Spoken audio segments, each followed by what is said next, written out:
Okay, so I have infrared and visible light waves. Okay, so visible is located in between ultraviolet and infrared waves. It's in the thing because its frequency is about 10 to the 14th power, while ultraviolet is 10 to the 16th, and infrared is about 10 to the 13th.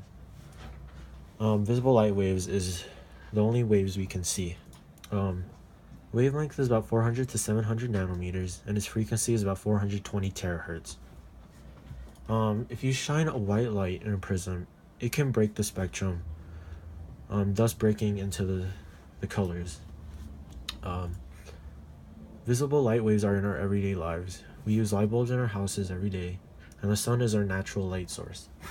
In my program area, which is game design, we use visible lights to make games look semi-realistic and texturing the models in the game. Visible is very useful because it makes our TV and cell phones work, although some light can be very intense when, for example, staring into the sun.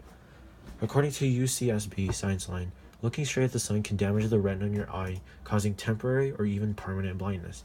So don't ever look into the sun.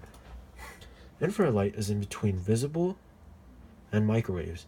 It is found in between the spectrum because it is in between the frequency of 10 to the 13th, which is infrared, is between visible, which is 10 to the 14th, and microwaves, which is about 10 to the 11th.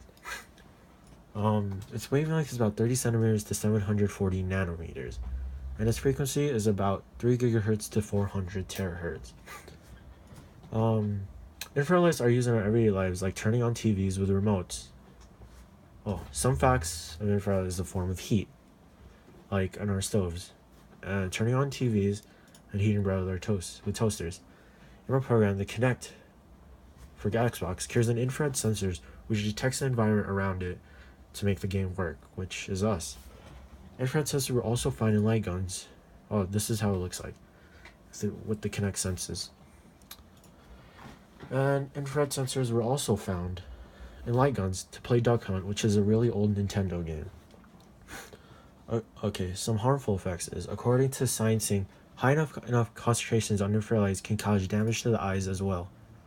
It can damage the cornea and the lens of your eyes. Although it is helpful with infrared pictures, which can detect differences in temperature. That's all.